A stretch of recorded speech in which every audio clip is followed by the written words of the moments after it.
Seid ihr grüßt, ihr Helden da draußen. Update 25 steht vor der Tür und was das heißt, klären wir in diesem Video. Und falls ihr da draußen solche News-Formate nicht verpassen wollt, dann gebt dem Video gerne mal ein Like und drückt mal auf den Abo-Button. Wir würden uns freuen. Let's go!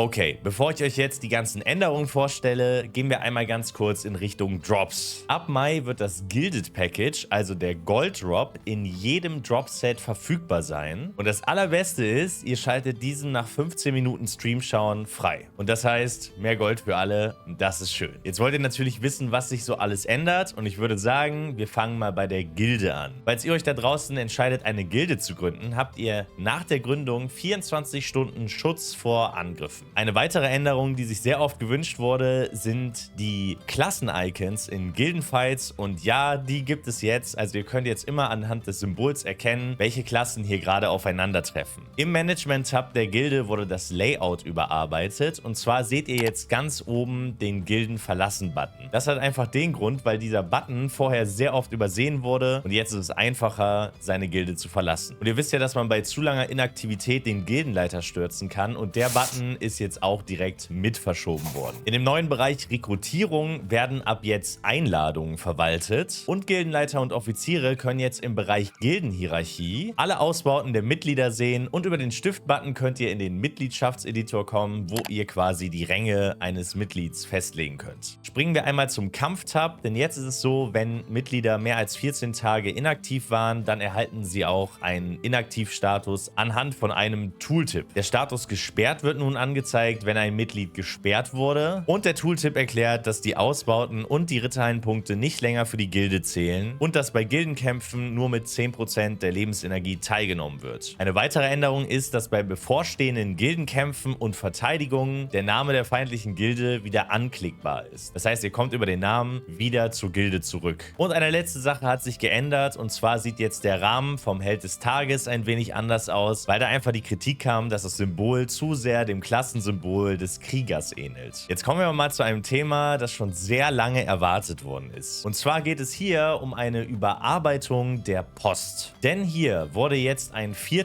Tab eingeführt, der für Systemnachrichten ist. Das heißt, in diesem Reiter findet ihr eure Kampfberichte, eure Drops, eure Coupons, die ihr eingelöst habt. Also alles, was so vom System aus kommt. Diese Nachrichten haben auch einen Timer und wenn der Timer abgelaufen ist, dann werden diese automatisch gelöscht. Ihr könnt aber auch manuell diese Nachrichten löschen, indem ihr einfach auf den Button klickt. Da müsst ihr einmal noch bestätigen und dann ist die Nachricht weg. Die einzigen Nachrichten, die ihr nicht löschen könnt, sind Ingame-News. Und wo ich gerade die Gildenkampfberichte erwähnt habe, diese wurden ein wenig optimiert. Das heißt, man kann jetzt auch sehen, wer beim Gildenpad mitgewirkt hat oder wer im Dämonenportal angegriffen hat und natürlich, wer das Ganze nicht getan hat. Das ist klar. In der Freunde- und Ignorierliste werden jetzt die Klassensymbole eurer Freunde angezeigt.